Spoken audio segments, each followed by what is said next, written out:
मामा काय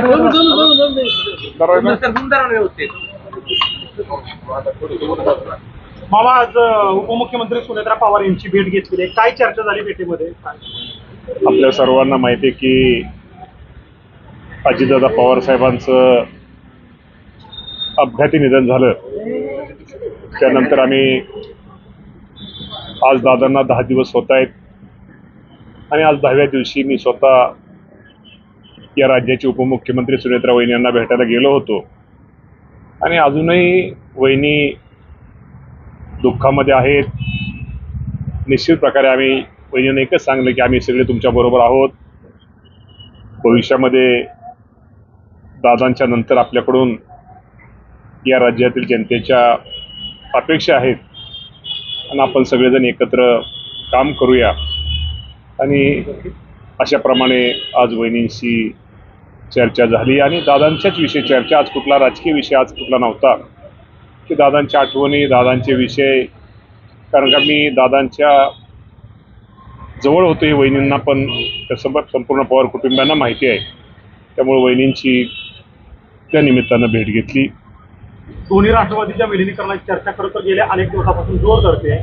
नक्की काय सुरू आहे राष्ट्रवादी या बाबतीमध्ये? निश्चित प्रकारे खरं तर अजून वहिनी दुःखात आहेत, सगळं पवार कुटुंब दुःखात. अजून 13 दिवस होते. 13 दिवसानंतर आमचे वरिष्ठ मंडळी या बाबतीमध्ये बसतील आणि सगळ्यांच्या भावना ऐकतील. परंतु आज या विषयावरती अजून 13 दिवस बोलणं योग्य नाही आहे.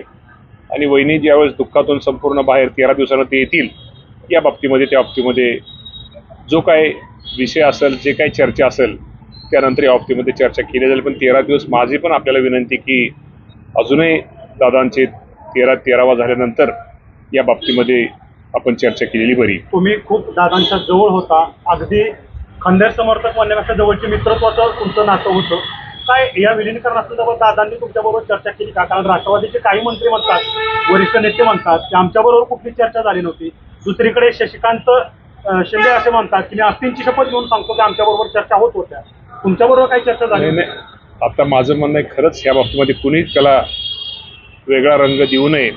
अजून 13 दिवस होऊ द्या ना. 13 दिवस झाल्यानंतर आपण या बाबतीमध्ये निश्चित प्रकारे चर्चा झाली का नाही झाली किंवा झाली न झाली या बाबतीमध्ये आज त्याची चर्चा करण्यापेक्षा अजून 13 दिवसाला मला वाटतं सोमवारी मंगळवारी तो 13वा आहे.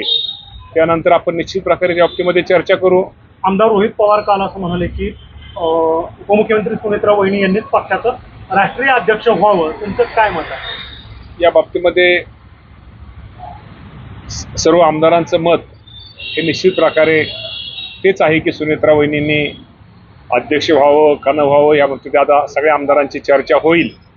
परंतु शेवटी दादांच्या नंतर वहिनींनी राज्याचा कारभार, देशाचा कारभार, पक्षाचा पाहावा ही सगळ्या आमदारांची इच्छा जरी असली या बाबतीमध्ये 13वा झाल्यानंतर सर्वांशी चर्चा करून निश्चित प्रकारे त्या बाबतीमध्ये सर्व आमदारांशी चर्चा करून योग्य तो निर्णय होईल. तुमचं स्वतःचं वैयक्तिक मत काय? माझं मत वेगळं. मी तर पवार कुटुंबाच्या जवळच आहे. माझं मत व्यक्त करण्यापेक्षा माझं पण म्हणणं आहे अजून 13 दिवस दुःखाचे दिवस आहेत. 13 दिवस होऊ द्या आणि 13 दिवसानंतर निश्चित प्रकारे निर्णय हा होईल.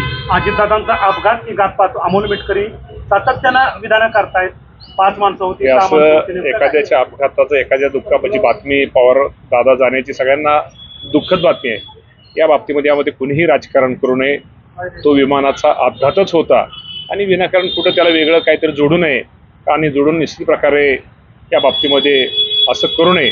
मी आपल्या सर्वांना माझी विनंती आहे. आपण बोलला होता की जून महिन्यामध्ये शेतकऱ्यांची कर्जमाफी जी आहे त्या संदर्भातली प्रक्रिया जी आहे ती तारीख दिली होती सरकारने. आता कुठपर्यंत आलंय? आपण आता फेब्रुवारीमध्ये एंट्री केली. आमची शेतकऱ्यांची कर्जमाफी देण्याचा निर्णय राज्याचे मुख्यमंत्री देवेंद्र फडणवीस, एकनाथजी शिंदे साहेब आणि अजितदादा पवार साहेबांनी घेतलेला होता आणि तो निर्णय साधारणतः एप्रिल महिन्याच्या आता माहिती पण संकलित करण्याचं काम सुरू आहे.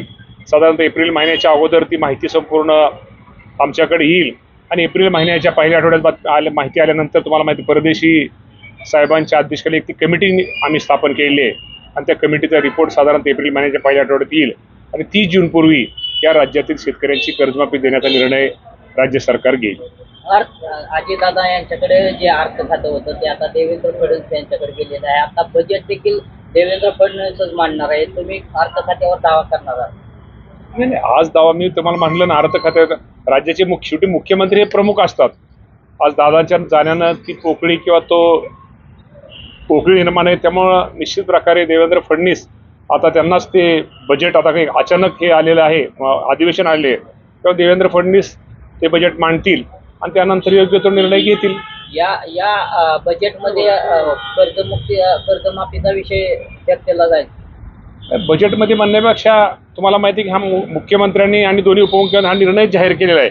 कर्जमाफी तर ही शेतकऱ्यांना दिली जाणारच आहे आणि त्याचा आणि बजेटचा काय विषय, म्हणजे त्यामध्ये ते तरतूद थोडीफार करता येईल, परंतु तो विषय नाही. दिलेला शब्द निश्चित प्रकारे ते आमचं युतीचं सरकार निश्चित प्रकारे पाळेल. इंदापूरमध्ये काय आहे? जिल्हा परिषद पंचायत समितीचा किती विश्वास वाटतं की राष्ट्रवादीचे उमेदवार विजय होते? आमची इंदापूरची जनता खूप हुशार आहे. कोणाच्या तरी भाषणाला, कोणाच तरी प्रचार सभेला, कोणाच तरी बोलण्याला जनता कधीच भुलणार नाही आहे.